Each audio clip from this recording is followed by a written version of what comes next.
नमस्कार विद्यार्थी मित्रों, आज आप काव्य 5 विषय हिंदी में काव्य 5 जेनो स्वाध्याय स्वाध्यायना प्रश्नों की चर्चा करवानी छे। तो दरेक विद्यार्थी पोताना पुस्तक में ध्यान आपे पुस्तक में पाना नंबर 31 पर अहींया आना आगळना लेक्चर में आपणे अभ्यासना प्रश्नों की चर्चा करी थी। आज आपणे स्वाध्याय में जोईए तो प्रश्न एक है कि हिंदवासियों में कैसी विविधताएं है। तो अभ्यास में पण आ प्रश्न आई गयो है कि हिंदवासी अलग अलग रंग और रूप के हैं, अपने पहनावे भी अलग अलग होते हैं, उसकी अलग अलग भाषा बोलते हैं, अलग अलग धर्मों को मानते हैं। तो इस प्रकार हिंदवासी अनेक प्रकार की विविधता बताते हैं। बराबर। હવે माला में कौन कौन से फूल एक रूप है? तो माला में बेला, गुलाब, जूही, चंपा, चमेली आदि तरह तरह के फूल एक रूप है। बराबर। त्यार पछी प्रश्न 3 है कि हिंद देश के निवासी कविता में किन नदियों का उल्लेख है? तो इस कविता में इन नदियों का उल्लेख है, इन नदियों का उल्लेख है कि गंगा, यमुना, ब्रह्मपुत्र, कृष्णा और कावेरी। प्रश्न 4, तो नदियों से हमें क्या संदेश मिलता है? तो हमारे देश में अनेक नदियां हैं, उनके उद्गम स्थान अलग अलग है, उनके बहाने भी अलग अलग है, अलग अलग मार्ग से वे बहती है, लेकिन अंत में वे सागर में मिलकर एक ही हो जाती है। इन नदियों से हमें यह संदेश मिलता है कि जैसे नदियां अलग अलग होकर भी एक हो जाती है, उसी तरह भारतवासी अलग अलग होने पर भी एक होकर रहते हैं। बराबर। आ रीते आपणे लखी सकीए छीए। त्यार पछी प्रश्न 2 में जे कोष्टक में शब्द जो शब्द इनका समानार्थी नहीं है उस पर गोल राउंड करो અને બાકીના જે સમાનાર્થી શબ્દો છે એ શબ્દોને વાક્ય પ્રયોગ કરો। તો અહીંયા કોષ્ટકમાં જે પહેલું બોક્સ છે એમાં પંથ, રા, રાસ્તા અને પૈ। તો પૈ શબ્દ છે એ સમાનાર્થી નથી, બાકીના ત્રણે ત્રણ સમાનાર્થી શબ્દો છે। બરાબર। તો બાકીના સમાનાર્થી શબ્દો છે એનું વાક્ય પ્રયોગ કરવાનું છે। તો વાક્ય પ્રયોગ આપણે કોઈ પણ વાક્ય પ્રયોગ આપણે કરી શકીએ કે પંથ,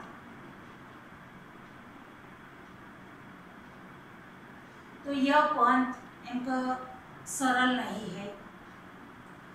रा, मुझे कई नई राह मिल गई। रास्ता, ये सीधा रास्ता नहीं है। आ रीते कोई पण वाक्य आपणे बनावी શકીએ છીએ। ત્યાર પછી બીજું બોક્સ છે એમાં કુસુમ, પુષ્પ, ફૂલ અને કાંટા। તો કાંટા શબ્દ એ અલગ છે એટલે આપણે એના પર ગો રાઉન્ડ કરીશું। બાકીના ત્રણ છે એ ત્રણનો આપણે વાક્ય પ્રયોગ કરવાનો છે, સમાનાર્થી શબ્દો છે। तो आप कोई पण वाक्य बनाई શકીએ। कुसुम, तो यह चमेली का कुसुम है। पछी पुष्प, तो कमल के पुष्प पानी में होते हैं, अथवा कमल के पुष्प मुझे अच्छे गमते अच्छे पसंद है। और फूल, तो यह कितना प्यारा फूल है। बराबर। आ रीते आपणे वाक्य बनावी શકીએ છીએ। ત્યાર પછી अनूठा, अनोखा અને નિરાલા એ શબ્દ સમાનાર્થી છે, જ્યારે આમ એ શું છે अलग शब्द पड़ती है। तो एनु पण आ रीते आपणे वाक्यनो प्रयोग करी શકીએ। चौथुं बॉक्स छे मनुष्य, जन, मानव અને स्त्री। तो स्त्री ए अलग शब्द है, જ્યારે બાકીના ત્રણ છે સમાનાર્થી છે। तो એ સમાનાર્થી ત્રણેય શબ્દોનો આપણે બતાવીએ એ રીતે વાક્ય પ્રયોગ આપણે કરી શકીએ છીએ।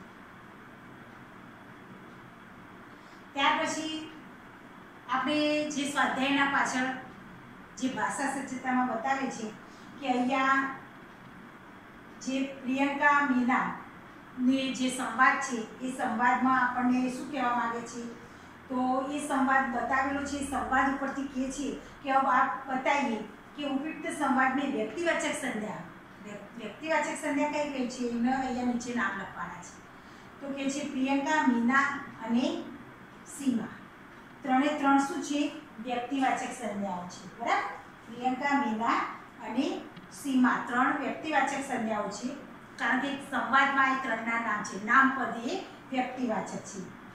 હવે શું કહેવા માંગે છે कि इन व्यक्तिवाचक संज्ञा शब्दों के लिए जिन शब्दों का प्रयोग किया गया है उनकी सूची बनाइए।